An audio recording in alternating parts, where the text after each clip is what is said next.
Non, non, qu'il est un peu décalé, mais oui, ça va rester sur cette image. Qui, je sais pas pourquoi. On est désolé. Hein, bon, on a fait. On commence.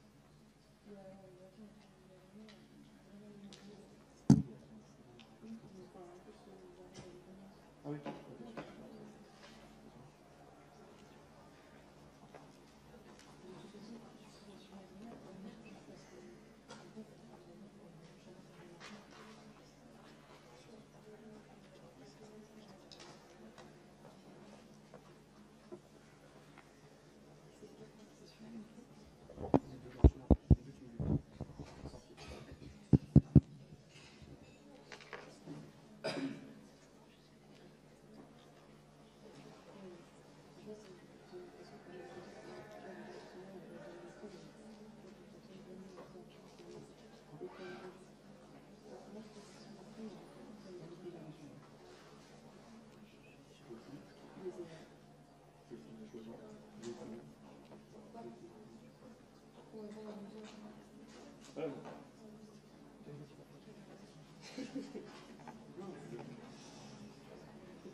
Bon, alors bonjour à tous.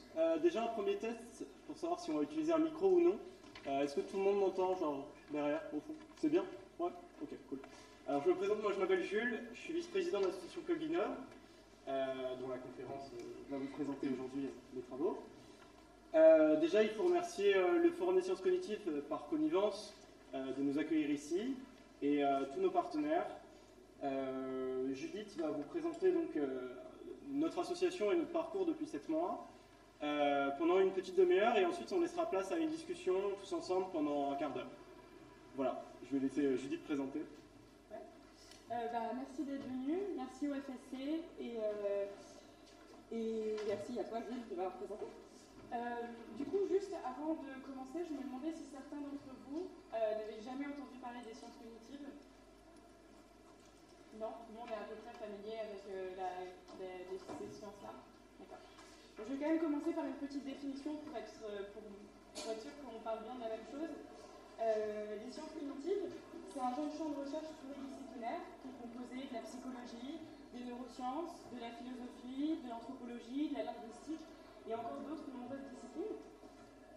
Et ce jeune champ de recherche pluridisciplinaire, il s'intéresse au fonctionnement du cerveau et à la manière dont il organise nos comportements dans l'environnement. Et ça, c'est déjà un très vaste objet d'étude, et c'est sans parler de la cognition animale ou de l'intelligence artificielle, qui font bien sûr également partie de ce domaine de recherche. Bon, pour vous donner quelques exemples un petit peu plus concrets de ce qu'on peut étudier en sciences cognitives, on peut s'intéresser à la manière dont les émotions influencent nos prises de décision ou nos jugements. On peut également s'intéresser aux différents mécanismes qui régissent les différents types d'apprentissage. Donc l'apprentissage de la lecture, de l'écriture, de la conduite, etc., etc. Et on peut aussi s'intéresser à des sujets comme le développement des comportements moraux et prosociaux au moment de l'enfance ou au moment de l'adolescence. Donc voilà, c'est pour vous donner une idée un petit peu de la largesse du panel de sujets qu'on peut traiter dans ce domaine de recherche. Donc les sciences cognitives tirent leur force à la fois dans des travaux théoriques et dans la démarche expérimentale, démarche qui consiste à tester des hypothèses dans les conditions contrôlées d'un laboratoire. Donc voilà, donc ça c'était pour faire un petit état des lieux de ce que sont les sciences cognitives. Maintenant je vais revenir à Clubinov. Comment est né ce projet? Ça a commencé il y a un peu plus de 2 ans au sein de la Fresco. C'était un projet de la Fresco. La Fresco, c'est la fédération des associations en sciences cognitives à l'échelle nationale. Et en fait, c'est une petite poignée d'étudiants et de jeunes acteurs académiques qui ont décidé de monter ce projet pour s'attaquer à la question de l'insertion professionnelle des acteurs académiques dans des parcours non académiques, parce que les places dans les cursus universitaires se font de plus en plus rares. Et moi, en 2014, je suis arrivée dans un master de recherche en sciences cognitives, le Code Master. Et c'est vrai qu'assez rapidement, je me suis posé la question des parcours académiques et je me suis demandé si c'était vraiment ça que j'avais envie de faire. Et donc je me suis un petit peu intéressée à l'entreprise, j'ai été curieuse et je suis allée rejoindre Auréliane, Imen et Clara au sein du projet de Coquinov. On a fait 2 événements cette année-là, 2 événements qui étaient plutôt bien réussis, mais qui nous ont quand même amené à plusieurs grandes conclusions. La première, c'est que les entreprises ignorent ce que sont les sciences cognitives, elles ignorent comment est-ce que ces sciences peuvent leur être utiles.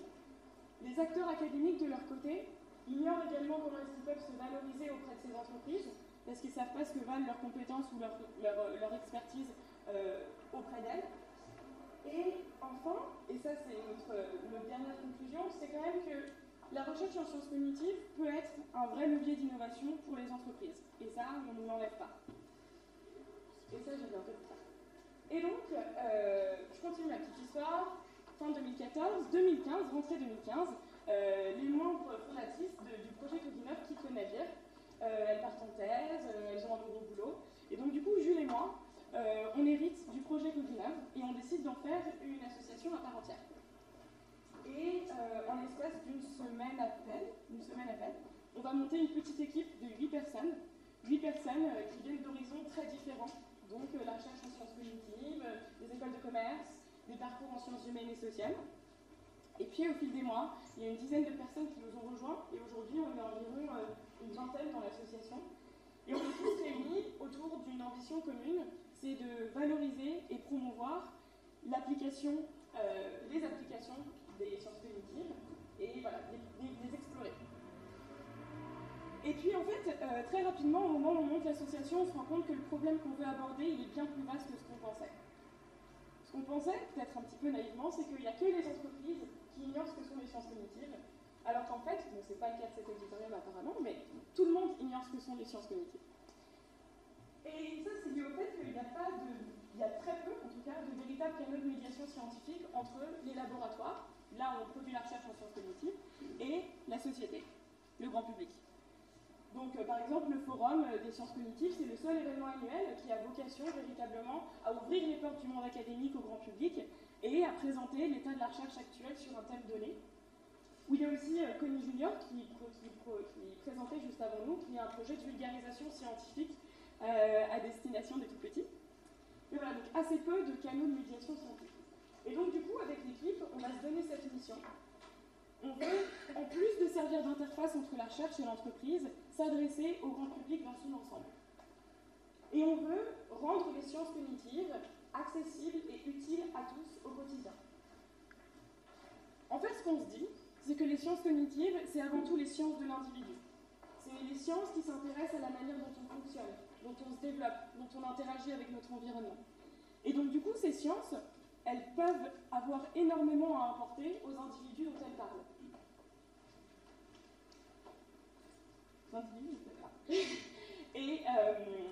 Et donc en fait c'est pour ça, c'est là-dessus qu'on décide de monter notre projet de médiation scientifique. On se dit que voilà, il y a énormément d'apports. Et ces apports, on en a identifié 4 au cours de ces 7 derniers mois. Et il y en a certainement d'autres qu'on explorera dans l'avenir. Le premier apport, c'est que les sciences cognitives, elles peuvent nous permettre de remettre en cause des conceptions naïves ou des idées préconçues qu'on peut avoir sur la manière dont on fonctionne. Par exemple, aujourd'hui, les nouvelles technologies peuvent nous donner la fausse impression qu'on est capable de faire 1 milliard de choses en même temps. Donc on peut écrire un SMS, écrire un email, écouter de la musique et en même temps téléphoner à sa grand-mère. Alors qu'en fait, on sait aujourd'hui dans le domaine scientifique que notre principal système de traitement de l'information, qu'on appelle la mémoire de travail, est extrêmement limité, a des ressources extrêmement limitées. Et donc en fait, on ne peut traiter simultanément qu'un nombre très restreint d'informations. Donc quand on a l'impression de faire plein de choses en même temps, ce qu'on fait, c'est pas exactement ça.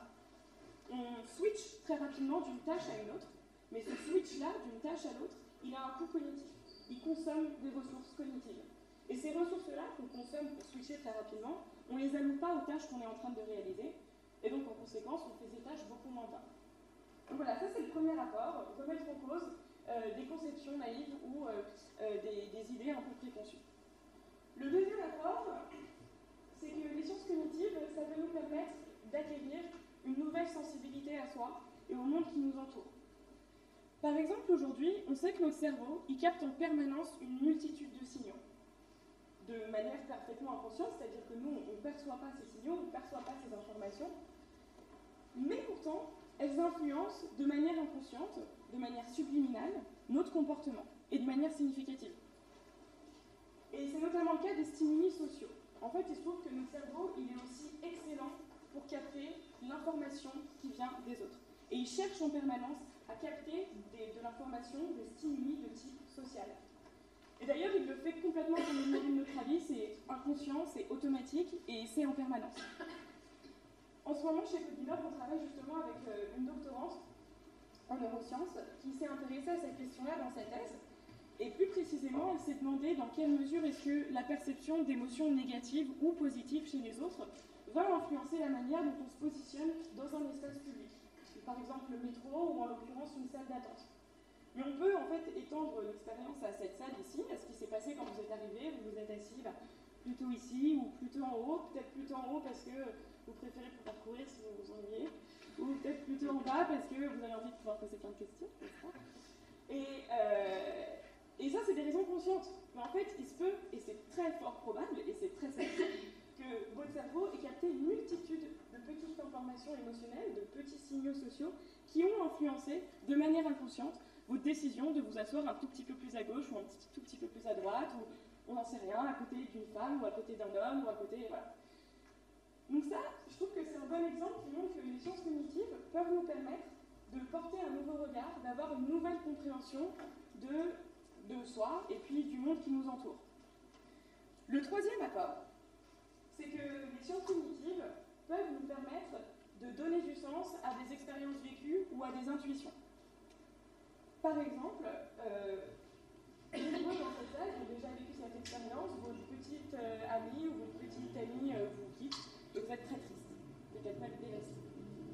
Et en fait, vous êtes dans un espèce d'état de tension interne très désagréable.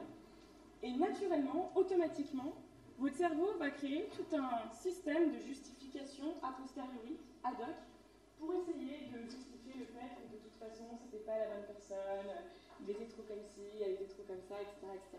Bon, ce mécanisme naturel, automatique, ça s'appelle, c'est un biais cognitif qui s'appelle la dissonance cognitive et qui est très connu aujourd'hui de la littérature, notamment en psychologie.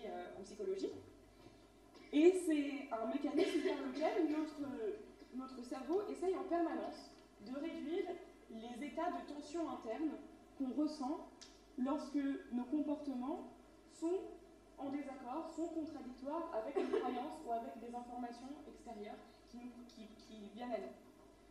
Voilà, donc ça c'est le troisième apport, donner du sens à des expériences vécues. Le quatrième apport, et c'est peut-être la forme la plus aboutie de ce que les sciences cognitives peuvent nous apporter, c'est des outils, des conseils pratiques au quotidien. Et là, pour le coup, je vais prendre mon exemple, qui est un exemple assez récent. Avec Codilab, on a travaillé sur un projet qui avait trait à l'attention, et donc du coup, on s'est beaucoup penché sur la littérature scientifique sur l'attention. C'est un très très vaste champ d'études en sciences cognitives, et un des sujets qu'on a traité au sein de ce vaste champ d'études, c'est le phénomène de décroissance naturelle de la vigilance. En fait, ça désigne le fait que lorsqu'on réalise une tâche donnée, petit à petit, notre vigilance, notre attention, elle décroît. Et donc en fait, notre attention va être captée par d'autres stimuli dans l'environnement, par d'autres pensées, par d'autres émotions. Et donc petit à petit, et c'est naturel, et ça advient naturellement, on se déconcentre. On est moins efficace dans ce qu'on fait. Et puis vous trouverez dans la littérature des gens qui vous diront que ce phénomène va advenir au bout de 20 minutes, d'une demi-heure, d'une heure. Ça dépend de tout un tas de paramètres. Ça dépend notamment de ce qu'on est en train de faire. où est-ce qu'on est en train de le faire et dans quel état on est quand on est en train de le faire. Donc voilà. Mais tout ça étant égal par ailleurs, moi c'est quand même une information qui m'a permis de remettre un petit peu en cause la manière dont je travaillais traditionnellement. En fait, j'avais un petit peu trop tendance à travailler pendant 2-3 heures sur un même sujet et à me forcer à, pendant 2-3 heures, aller jusqu'au bout de ce que j'étais en train de faire. Sauf qu'effectivement, en général, j'étais plus trop efficace assez rapidement. Et c'est là que je me suis rendu compte que je pouvais m'organiser différemment, travailler pendant 1 heure sur une tâche, puis ensuite switcher sur une tâche complètement différente, pour en quelque sorte essayer de remettre à zéro ce phénomène de décroissance de l'attention, et ensuite repartir sur la tâche. Et je pense que j'ai vraiment gagné en efficacité, en tout cas je me sens beaucoup mieux au travail. Donc, voilà. Et cet exemple-là, bon, bien sûr, c'est une formule qui fonctionne pour moi, ça fonctionnera certainement pas pour tout le monde, mais c'est un bon exemple de ce que les sciences cognitives peuvent apporter. C'est-à-dire qu'on ne promet pas que ça peut apporter des solutions toutes faites qui fonctionnent pour tout le monde, ce ne sera jamais le cas, on est tous très différents. En revanche, ça peut permettre de s'interroger de manière très pratique et peut-être même d'agir dans des situations concrètes de la vie de tous les jours. Donc voilà, ça c'était les 4 apports. Je récapitule, remettre en cause des conceptions naïves ou des idées préconçues sur la manière dont on fonctionne, acquérir une nouvelle sensibilité à soi ou au monde qui nous entoure, faire sens de certaines de nos expériences vécues ou de nos intuitions, et éventuellement donner des conseils pratiques, des outils pratiques dans des situations de la vie quotidienne. Bon, j'espère que je vous ai un petit peu plus convaincu des apports des sciences cognitives au quotidien. C'était un long détour. Mais tout ça pour dire que nous, convaincus de ces apports-là, on décide de monter un projet de médiation scientifique. Et la médiation scientifique, c'est pas simple. C'est pas simple. Et il n'y a pas longtemps, j'ai lu des papiers écrits par Richard Emmanuel Hist, qui est membre au groupe de diffusion des savoirs de l'ENS. Et il s'est beaucoup posé la question justement de la difficulté de partager la culture scientifique. Ce qu'il dit, c'est que partager la culture scientifique, la vulgariser, c'est beaucoup plus que simplement simplifier des connaissances, reformuler des connaissances. Ça va bien au-delà. C'est un véritable art, on ne peut pas improviser. C'est un peu comme l'éducation ou l'enseignement. Et il énonce 3 difficultés à la médiation scientifique. La première, c'est que c'est très difficile de simplifier des connaissances scientifiques sans les dénaturer et sans les amoindrir. C'est aussi très difficile de simplifier des connaissances scientifiques sans donner la fausse impression aux gens qu'ils ont tout compris. Parce qu'en général, c'est toujours beaucoup plus compliqué que ce qu'on est en train d'essayer de leur dire. Et la troisième difficulté, c'est d'incarner ces connaissances qui sont théoriques, souvent abstraites, pour que ces gens puissent ensuite les réutiliser dans d'autres circonstances, dans d'autres contextes. Et c'est d'autant plus vrai, cette difficulté, elle est d'autant plus vraie dans le contexte, dans le champ des sciences expérimentales, qui sont des sciences où en fait on produit des connaissances dans les conditions d'un laboratoire. Et donc du coup, lorsqu'on transfère ces connaissances de laboratoire vers le monde réel, vers des situations concrètes, on risque également de les dénaturer. Et donc ce travail de transfert, il est très important, il est très difficile, et c'est un vrai défi pour les acteurs académiques. Et donc du coup, nous on prend un petit peu à bras-le-corps tous ces défis, et on se dit qu'on veut d'abord proposer à des acteurs académiques, qu'ils soient docteurs, doctorants ou encore étudiants, de publier pour nous des articles de vulgarisation qu'on publie gratuitement sur notre site internet. Et en fait, leur consigne, c'est de présenter un concept, un processus scientifique, cognitif, de manière appliquée, concrète, dans des situations quotidiennes. Et donc, par exemple, vous trouverez sur nos sites internet des articles sur la mémoire, sur la dissonance cognitive dont j'ai parlé, sur la créativité. Et tous ces objets scientifiques sont mis en contexte, sont mis en situation pour qu'ils puissent effectivement être utiles au quotidien. Ou en tout cas apporter un éclairage au quotidien. Ce qu'on a essayé de faire aussi dans cette action de vulgarisation, c'est de faire intervenir des acteurs académiques qui viennent des différentes branches des sciences cognitives. Et ça, c'est très important pour notre projet chez Cognove. On veut promouvoir la transdisciplinarité qui est inhérente au champ des sciences cognitives.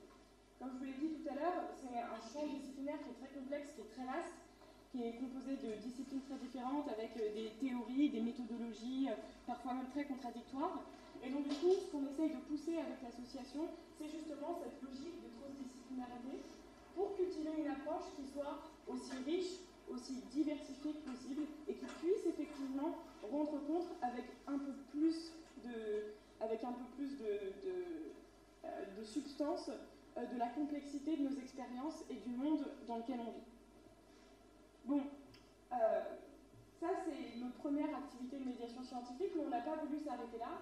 On a aussi voulu créer des échanges directs entre les acteurs académiques et le grand public. Et donc du coup, on organise différents types d'événements qui sont gratuits eux aussi. Dans ces événements, on essaye de créer des opportunités de rencontres assez inédites. Je dis inédites parce qu'en général, les séminaires ou les conférences dans lesquelles on peut rencontrer le monde académique, bon déjà, elles ne sont pas toujours ouvertes au grand public, mais surtout quand elles le sont, elles ne sont pas nécessairement accessibles à des personnes non scientifiques. C'est normal, hein, ce n'est pas nécessairement leur vocation. En revanche, nous, ça nous a fait prendre conscience de la nécessité d'organiser des événements qui soient participatifs et interactifs pour qu'il y ait de véritables échanges entre la recherche et le grand public. Donc pour vous donner qu'un seul exemple, au mois de mars, on a co-organisé un événement avec Chiasma. Chiasma, c'est un petit projet associatif qui s'intéresse exclusivement aux biais cognitifs et aux biais de raisonnement. Et donc ce qu'on a fait, c'est qu'on a d'abord fait une présentation qui a été animée par les experts de Chiasma sur ce que sont les biais cognitifs, ce que sont les biais de raisonnement, d'où ils viennent, pourquoi, etc. Et puis ensuite, on a fait intervenir le public sur des vidéos. On leur a demandé de repérer les biais cognitifs qui étaient présents dans les vidéos. Et ensuite, de cette manière-là, on a créé un débat pour qu'il y ait effectivement un vrai échange entre experts et non-initiés. Et à l'issue de ça, il y a eu un apéro où tout le monde a pu échanger et se rencontrer. Bon voilà. En tout cas, pour nous, ce contact direct, il est extrêmement important parce que, comme je vous l'ai dit tout à l'heure, c'est très difficile de transmettre des connaissances académiques. C'est très difficile de les transmettre sans qu'elles soient déformées, sans qu'elles soient mal interprétées, mal transmises. Et donc, du coup, en créant ces échanges directs, on évite justement tous ces problèmes de dénaturation et de déformation. On essaye en tout cas. Aujourd'hui, dans notre société, il y a beaucoup de fausses connaissances qui circulent sur la manière dont on fonctionne. Et notamment, il y a ce qu'on appelle des neuromythes. Ces neuromythes qui sont l'exemple même de comment est-ce qu'on peut dénaturer et déformer des connaissances en sciences cognitives. Donc, par exemple, on sait depuis très longtemps que notre cerveau est composé d'un hémisphère droit et d'un hémisphère gauche. Et cette connaissance-là, d'anatomie très basique, a été déformée et s'est transformée en certaines personnes sont plus cerveau droit et d'autres personnes sont plus cerveau gauche. Et d'ailleurs, les personnes qui sont cerveau droit sont plus créatives ou émotionnelles, voilà, c'est ça. Et les autres sont un peu plus rationnelles, logiques. C'est complètement faux. C'est pas du tout comme ça que ça fonctionne. On a bien un hémisphère droit, un hémisphère gauche, mais qui sont réunis au centre par ce qu'on appelle le corps calleux.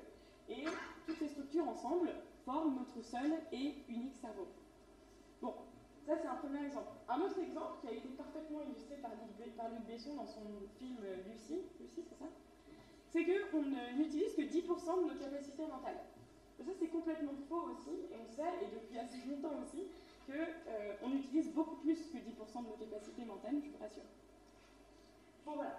En tout cas, voilà, on essaye de lutter contre cette déformation scientifique chez Coginov, et si voilà, j'ai un peu attisé votre intérêt, le prochain événement a lieu le 28 avril.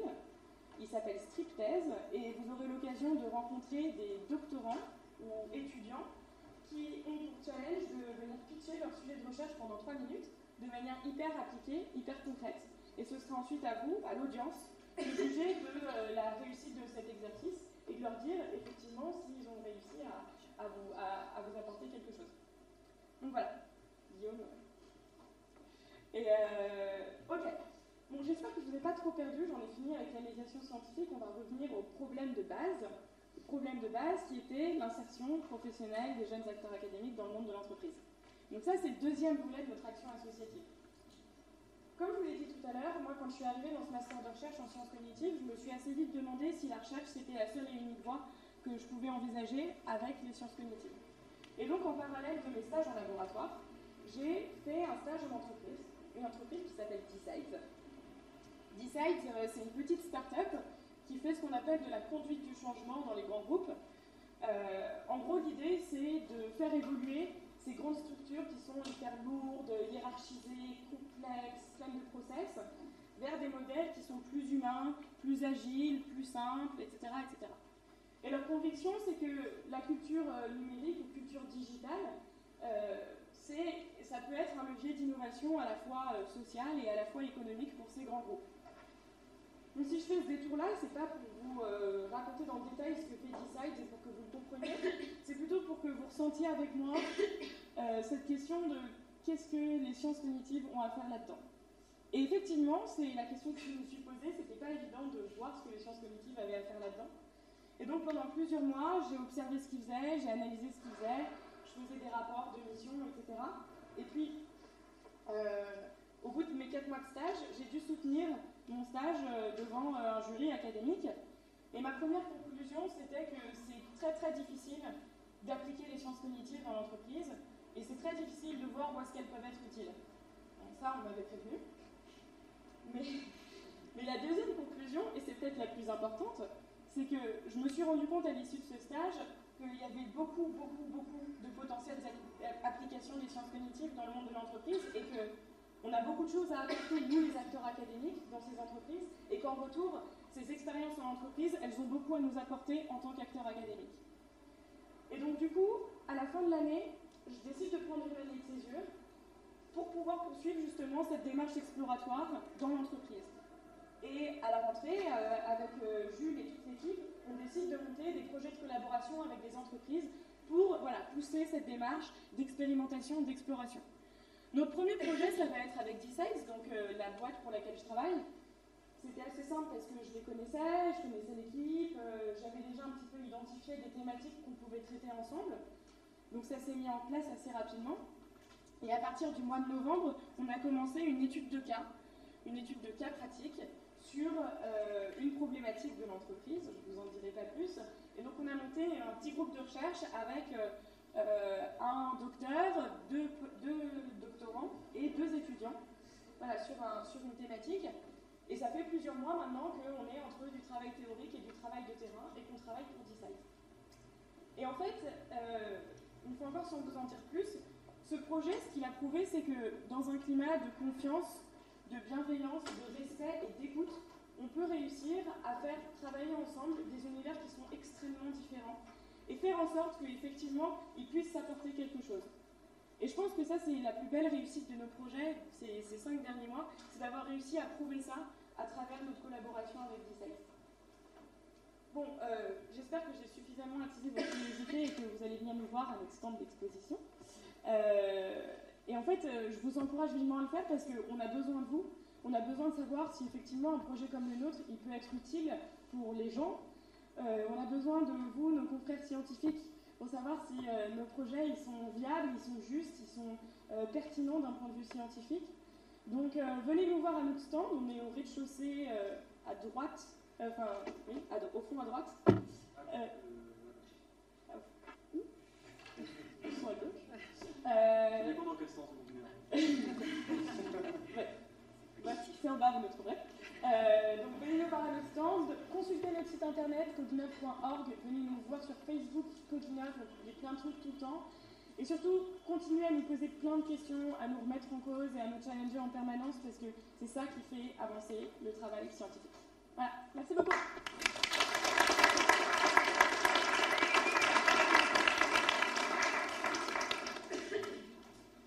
On va laisser place à la discussion. On a fait le choix d'avoir une conférence qui soit assez courte, relativement courte, pour garder le temps de discuter, puisque c'est un peu l'idée de Codinov. Donc voilà, donc s'il y a des questions, on va les prendre. Voilà. Micro ou pas. Essayez son micro. Ouais, c'est bon, parfait. En fait, je voulais savoir si vous intervenez dans les entreprises pour proposer votre programme. Est-ce que vous travaillez beaucoup en collaboration avec les managers qui ont peut-être déjà des techniques justement de management de l'entreprise pour travailler sur un projet commun? Comment ça se passe en fait par exemple pour la gestion du stress, pour des choses comme ça? Voilà, je voulais savoir un petit peu comment ça se passe. Alors en fait, ce qui est, donc nous on a travaillé en l'occurrence sur un projet qui est un petit peu, non pas la gestion du stress, mais qui est lié à des problématiques de bien-être au travail, donc la charge mentale. En fait, on travaillait pour une boîte de consultants qui déjà en fait était extérieure à l'entreprise. Ce qui est assez difficile effectivement, c'est d'implémenter des solutions et d'implémenter des projets de recherche qui soient en cohérence avec la gouvernance et même le middle management, quoi. Donc, on ne travaille pas directement avec les managers, mais effectivement, c'est des piliers hyper stratégiques pour pouvoir développer des projets comme ça à l'intérieur de l'entreprise. Mais on ne travaille pas directement avec eux. Après, au-delà de ça, jusque-là, tous les projets qu'on a menés en entreprise, il y a toujours eu une grande partie qui était consacrée aux entretiens avec les salariés. Et notamment, sur le premier projet, ça a été beaucoup avec des RH. Où du coup on allait rencontrer des salariés. Dans le premier projet, ça a quand même été 15 salariés sur des interviews d'1h30, donc c'est beaucoup de travail, pour vraiment mettre en relation notre travail théorique avec leurs attentes et leur réception de ce qu'on a trouvé. Donc ça se passe toujours, c'est centré sur le récepteur final. Il y a énormément de communs dans ce que vous dites dans votre équipe. J'ai l'impression qu'il y a des philosophes, des sociologues, je ne sais pas, il y a beaucoup de noms. Mais l'informatique, vous la placez comment? Est-ce qu'il y a des informaticiens dans votre équipe? Enfin, je viens du domaine informatique, donc c'est pour savoir comment vous mettez ça. On veut des informaticiens dans votre équipe. En fait, comment est-ce qu'on place l'informatique? Pour l'instant, c'est vrai qu'on n'a pas... ces profils-là, c'est un peu les seuls profils qu'on n'a pas intégrés... dites-moi si je me trompe, c'est de l'association, mais c'est le seul profil qu'on n'a pas encore intégré à l'association. Mais je dis... Ouais. Oui. Moi j'ai une question tout à l'heure, vous m'entendez? Oui. Tu as fait cette affirmation, il y a énormément de potentiel que les sciences cognitives peuvent apporter à des agents concrets tels que les entreprises, et dans le même temps tu as fait l'affirmation qu'il était difficile de voir comment les sciences cognitives pouvaient apporter quelque chose dans l'entreprise. Est-ce que tu as une hypothèse explicative qui permette d'expliquer ces deux affirmations? Ouais, alors c'est pas une hypothèse explicative, c'est plus un peu des constats, des choses que j'ai vécues.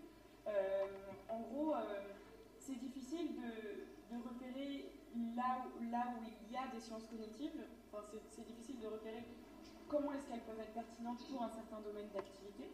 Ce qui est difficile, c'est en fait le travail de traduction. C'est en gros, voilà les problématiques d'une entreprise donnée, elle va nous soumettre ses problèmes, elle va nous soumettre un sujet qu'elle a envie de creuser. Après, en tant qu'acteur académique, ce qui est difficile, c'est de se dire est-ce que ça, déjà, c'est traitable d'un point de vue de sciences cognitives, d'un point de vue scientifique? Et si c'est traitable, est-ce que c'est le concept qui a l'air d'être en jeu dans la question posée? Par exemple, on va nous poser une question, je prends une problématique au hasard qui va être, mais admettons, la collaboration. Donc ils vont nous proposer un peu, ils vont nous parler du projet en cours, ils vont nous dire, voilà, ça c'est la problématique à laquelle on essaye de répondre. Ça a trait à l'intelligence collective, à la collaboration. Et ensuite, là, c'est à nous de nous dire, ça c'est la manière dont l'entreprise l'exprime. Est-ce que le problème, si on doit le traiter avec une approche cognitive, c'est vraiment ça? Donc c'est là, en fait, à mon avis, où il y a un problème de traduction et de transfert qui est assez difficile. Et donc, il y a de vrais potentiels d'application, mais il faut aller trouver les bonnes questions, les bons problèmes, pour pouvoir effectivement apporter quelque chose avec une approche cognitive. Voilà. Un autre argument, et c'est assez général à l'utilité des sciences cognitives, c'est que nous, en tant qu'étudiants, doctorants, jeunes chercheurs en sciences cognitives, donc qui avons appris des connaissances en sciences cognitives, on a l'impression que ces connaissances, elles nous sont utiles au quotidien. Judith a donné des exemples tout à l'heure sur elle-même. Moi, j'en ai un qui va être un peu plus au niveau du graphisme. Je fais un peu de graphisme. Et c'est un sujet auquel je m'intéresse beaucoup avec les sciences cognitives. Et j'ai l'impression que ça m'apporte quelque chose. J'ai l'impression que ça me permet de prendre du recul, que ça permet de poser des bonnes questions. Et là, on attaque un deuxième type de travail en entreprise qui est avec une entreprise de design, qui a envie qu'on leur fournisse des clés cognitives qui peuvent leur être utiles. Et moi, je ressens, je sais que toutes ces notions vont me donner des intuitions qui vont être utiles. Mais après, à traduire ces notions, choisir les bonnes notions et arriver à leur, en peu de temps, leur transférer pour qu'ils les comprennent, qu'ils se les approprient et que ça leur soit utile dans leur métier, c'est très difficile. Et c'est très difficile, mais c'est faisable. Et voilà. Donc c'est des gros challenges, mais ça vaut le coup de s'y atteler. Oui.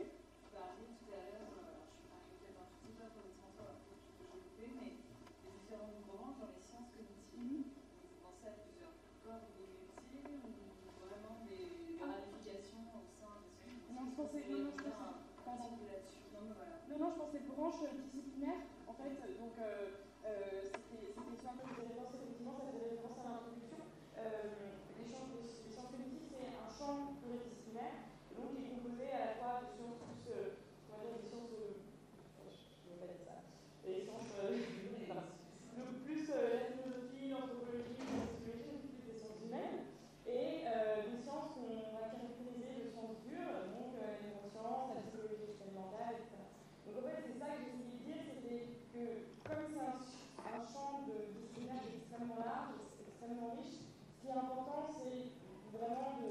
s'accélérer dans cette transdisciplinarité et d'éviter de privilégier une discipline plutôt qu'une autre, parce que sinon c'est un vrai applaudissement intellectuel et voilà. Et est-ce que vous pensez jusqu'à un point de rencontre avec ces disciplines? Parce que moi, par exemple, dans les sciences humaines, enfin, le début de psychologie, par exemple, que je travaille aussi en psychothérapie à Saint-Anne, quand je me forme. Et en fait, j'essaie d'intégrer un master de neurosciences, et à chaque fois, on me dit qu'il faut une licence de psychologie. Et du coup, et ben voilà, en fait, ma question, elle est, est-ce qu'au final, il n'y a quand même pas une forme de science qui prédomine, ou du moins une discipline maîtresse En fait, c'est un petit peu, ce qui est un petit peu difficile dans le champ des sciences cognitives, c'est que effectivement, c'est très tiré depuis ces 50 dernières années par le progrès technologique en imagerie cérébrale. Donc, ce qui a fait une ascension assez fulgurante des neurosciences, fait qu'aujourd'hui, effectivement, voilà, beaucoup de la recherche en sciences cognitives, en tout cas, il y a de véritables apports des neurosciences. De là à dire qu'il y a une discipline maîtresse, c'est pas vraiment le cas, mais c'est vrai qu'il y a des fragmentations au sein de ce champ de recherche, et c'est normal parce que c'est des méthodologies, des approches, des théories qui rentrent en conflit de fait, quoi. Mais c'est comme ça aussi que fonctionne la science, hein. Enfin, c'est par des confrontations théoriques.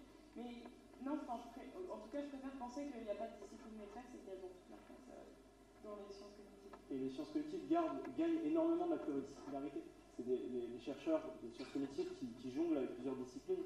Ils alimentent chaque discipline l'une de l'autre, et c'est une vraie force. Et nous-mêmes, dans notre association, il y a des personnes qui viennent d'une discipline, il y a des personnes qui font des sciences cognitives qui sont touchées à plusieurs disciplines, et on s'entre-alimente de nos connaissances qui sont différentes. Et c'est un problème qui est général même au monde de la recherche, c'est-à-dire qu'aujourd'hui, dans le monde de la recherche, les gens qui font des sciences cognitives, ils doivent être dans un laboratoire de psychologie ou dans un laboratoire de neurosciences.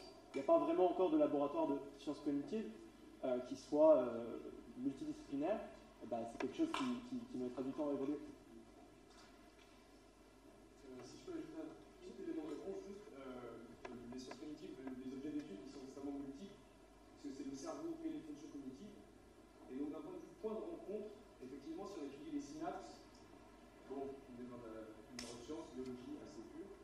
Par contre, il y a vraiment des fonctions des objets d'étude qui sont des points de rencontre où toutes les disciplines ont vocation à s'appuyer.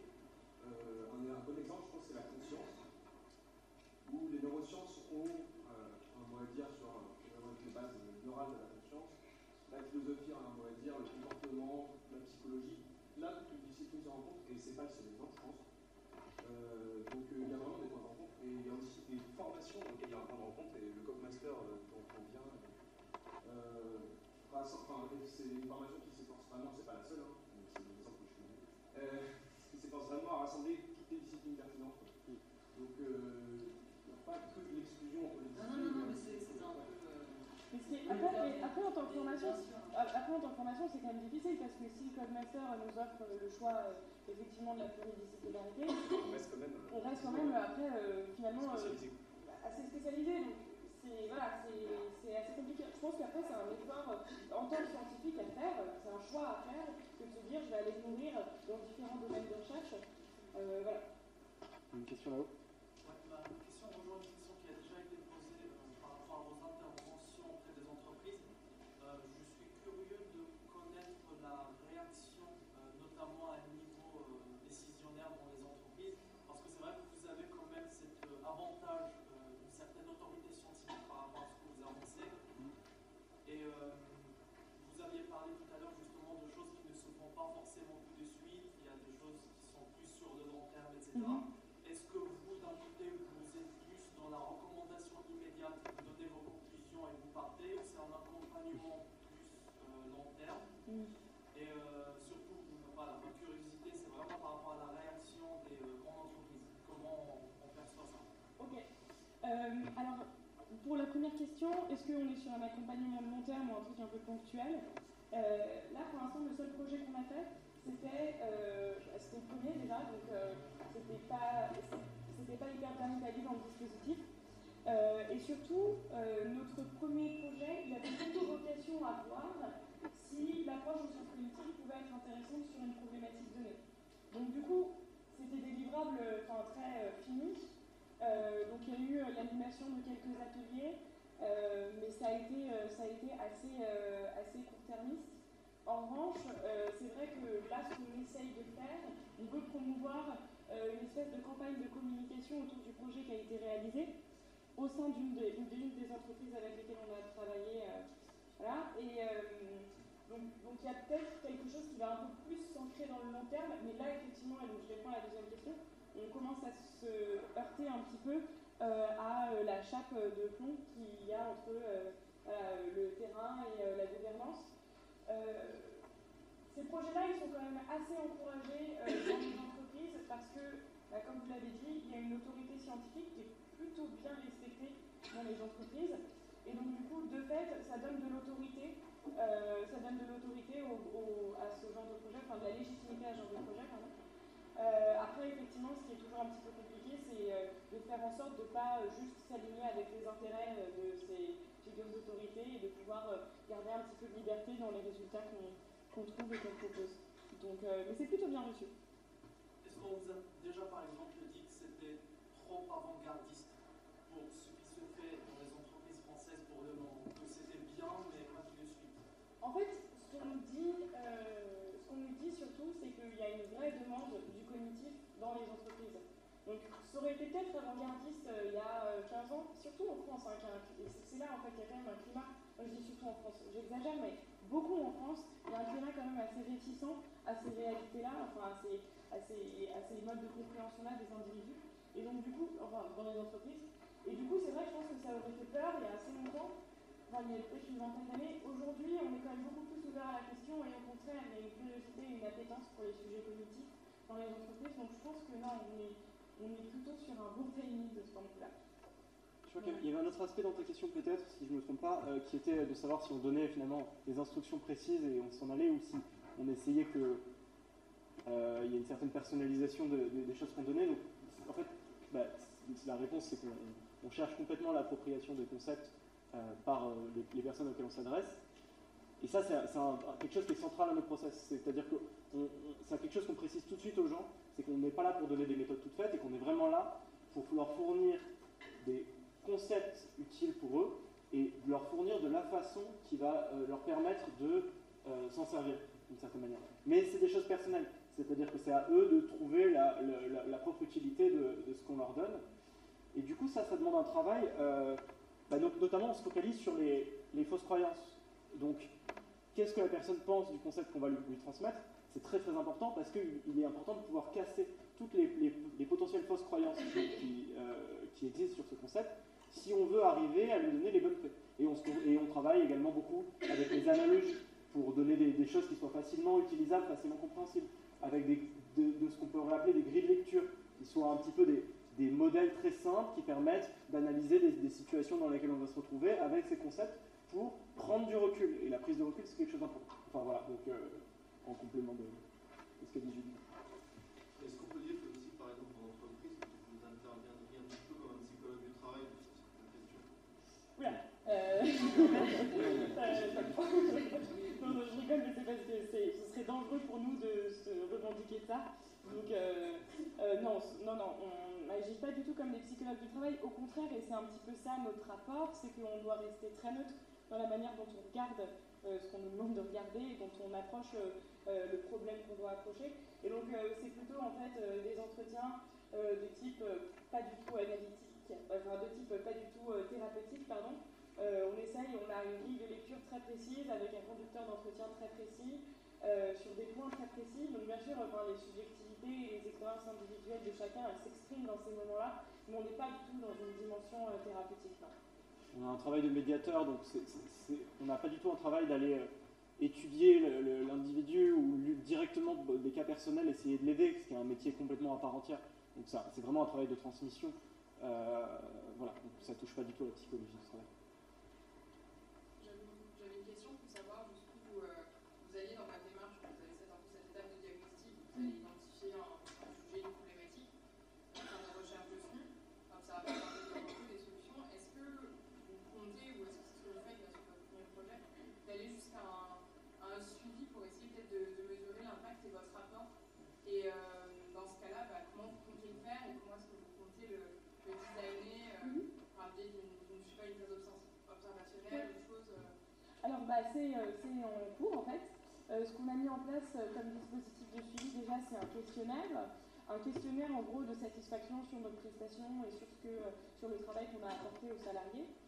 Donc une fois encore, c'est sur une problématique de bien-être au travail et d'efficacité. Et donc sur un concept qui s'appelle la charge cognitive, la charge mentale. Je ne vais pas préciser plus, mais en tout cas, voilà, on a essayé de comprendre à quel point est-ce qu'ils avaient réussi à s'approprier ce concept, à quel point est-ce que ça leur avait été utile pour gérer leur charge de travail différemment, etc., ou s'organiser différemment avec leurs collègues. Donc on a eu comme ça un questionnaire un petit peu de satisfaction a posteriori. Maintenant, la phase, mais c'est intéressant parce que effectivement on a, peut-être que vous y avez pensé, mais la phase d'observation ad hoc, moi j'y avais pas pensé, ça peut être intéressant. En tout cas, ce qui est certain, c'est qu'on va très probablement qu'on va aller les réinterviewer pour savoir ce qu'il en est. Et préciser que c'est un questionnaire, c'est un moment où en fait on a envoyé un certain contenu qui était un peu nos résultats et qui était censé leur être utile. Et on a fait le choix d'envoyer ce questionnaire une semaine ou 2 semaines après, je ne sais plus.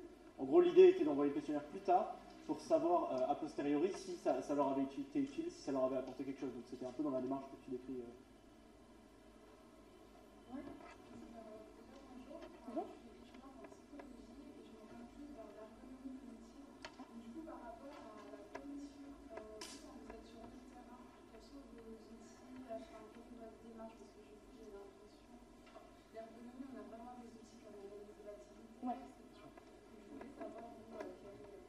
Alors nous, pour l'instant, notre outil terrain, c'est les entretiens. Donc c'est la démarche d'enquête.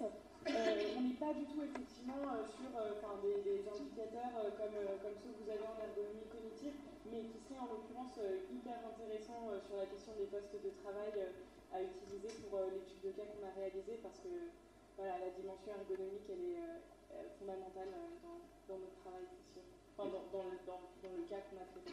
Et tout simplement parce qu'on... venez nous voir à notre stand d'exposition. Ouais, justement, parce que tout simplement on n'a pas d'ergonome en fait actuellement dans Coginov et Coginov grandit et s'enrichit et devient plus intéressant à mesure qu'il y a des gens qui rejoignent l'association. On a des gens qui ont rejoint l'association qui ne faisaient absolument pas de sciences cognitives, ce qui a été très intéressant, notamment dans les travaux de médiation où on a besoin d'avoir un regard hyper neuf. On a des gens qui ont rejoint qui faisaient uniquement de la philosophie et qui portaient pareil, un regard complètement différent. Et donc on a parlé d'informatique tout à l'heure, on parle d'ergonomie maintenant, mais c'est des disciplines qu'on aimerait accueillir.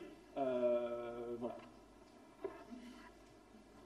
Tout à l'heure, vous présentiez, vous étiez à la suite de la fédération, je sais pas si c'est des étudiants, je n'ai pas tout suivi, je ne connais pas du tout ce domaine. Mais est-ce qu'à l'international, du moins à l'Europe, vous avez des contacts avec d'autres associations, des COGI Europe ou quelque chose comme ça? Pas encore. Vous savez si ça existe alors, ça existe aux États-Unis, il y a pas mal d'associations étudiantes de sciences cognitives, et notamment en Californie, parce qu'ils ont des départements assez forts en cognition.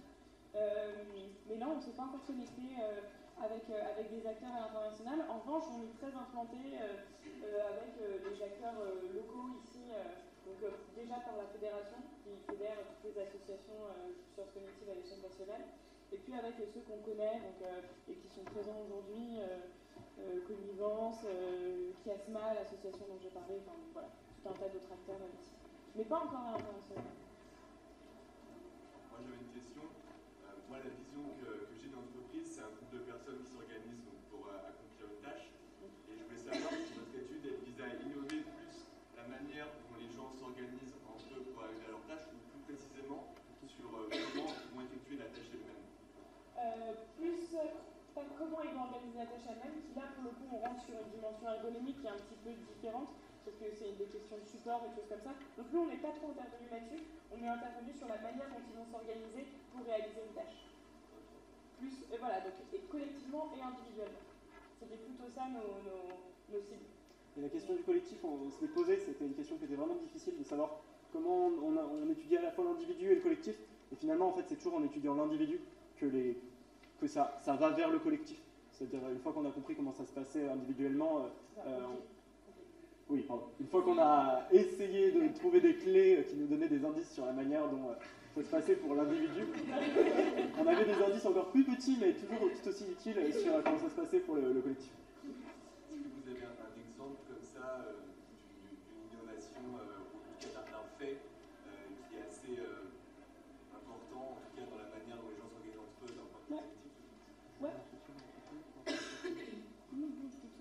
Non, mais, enfin, en tout cas, d'un point de vue organisation, je pense que vous citez tout simplement, Gaëtan qui répondra à la question de la pause, en fait. Quand on parle de charge cognitive au travail, on parle de l'ensemble des sollicitations d'ensemble des sollicitations et des informations qui consomment des ressources cognitives et qui donc du coup nous demandent de l'énergie, de l'effort mental dans le travail qu'on réalise. Donc en fait il y a un truc qui est hyper important dans la gestion de la charge cognitive des gens, c'est prendre des pauses tout simplement. Je parlais tout à l'heure de la décroissance de l'attention, ça rejoint un petit peu, ça rejoint complètement cette idée-là. Et en fait, le seul problème, c'est que dans l'entreprise, précisément parce que c'est une organisation de personnes qui travaillent ensemble collectivement, il faut qu'il y ait un petit peu de synchronisation sur ces questions-là, entre autres, pour que, effectivement, on puisse s'accorder des temps de pause, que ce soit ensemble ou tout seul. Et donc, du coup, d'un point de vue organisation collégiale de temps de pause, ça a été un fait très concret que les gens ont tout de suite identifié. C'est en fait, moi, je veux bien prendre une pause, mais le problème, c'est que je suis dépendant de X, N+2 et N+4, et donc, du coup, je ne peux pas juste partir tout seul du bureau. Et donc en fait, en affirmant une sorte d'autorité sur la question de la pause, qui est légitimée par un apport scientifique, ça permet aux gens d'avoir des arguments pour dire, écoutez les gars, on le sait maintenant, il faut qu'on prenne une pause, on est interdépendants les uns les autres, mais du coup, on va le faire ensemble. Donc ça, c'est un fait très concret de... On va prendre une dernière ou deux dernières questions maximum, parce que l'heure arrive. S'il y en a, il n'y en a peut-être pas. Juste des précisions sur l'événement que vous avez prévu, dont vous parliez tout à l'heure. Alors donc le 28 avril, il va y avoir un événement qui s'appelle Street Thèse, où donc on aura un ensemble de street thésards, dont Guillaume fait partie ici. L'idée est que des thésards et des étudiants en sciences cognitives viennent présenter leurs travaux de sciences cognitives d'une manière compréhensible et utile pour les gens qui seront dans la salle. Donc que ce soit l'idée d'avoir une orientation vers de l'appliquer au quotidien. Ils n'auront que 3 minutes, donc c'est très court et ça va être un gros exercice. Voilà, ça sera un exercice complètement différent de ceux dont on a l'habitude de se prêter dans des études de recherche classiques. Dans cette salle... Et ça ne sera pas ici, ça sera probablement à l'ENS ou à l'ESPGG, qui sont deux écoles qui sont juste à côté. Voilà. Il y aura toutes les informations sur Facebook, je vous encourage à nous suivre. Et dernière chose pour conclure, c'est qu'on a donc le travail dont on vous a parlé sur la charge cognitive, ça a donné lieu à une petite exposition qui présente aussi l'approche de Coginov qui est à notre stand, donc vous pourrez retrouver ça. Et on a la chance de travailler avec une dessinatrice qui s'appelle Fiamma Louzati, qui fait des illustrations pour nos kits cognitifs, qui sont l'application longue qu'on publie une fois par mois. Et du coup, on l'a invitée aujourd'hui, elle a accepté de venir faire une séance de dédicace. Notamment, elle a sorti un livre qui s'appelle Le cerveau peut-il faire deux choses à la fois. Elle a travaillé avec des neuroscientifiques et d'autres disciplines en sciences cognitives autour de cette bande dessinée. Donc voilà, venez aussi la rencontrer, ce sera pareil, ce sera à côté de notre stand.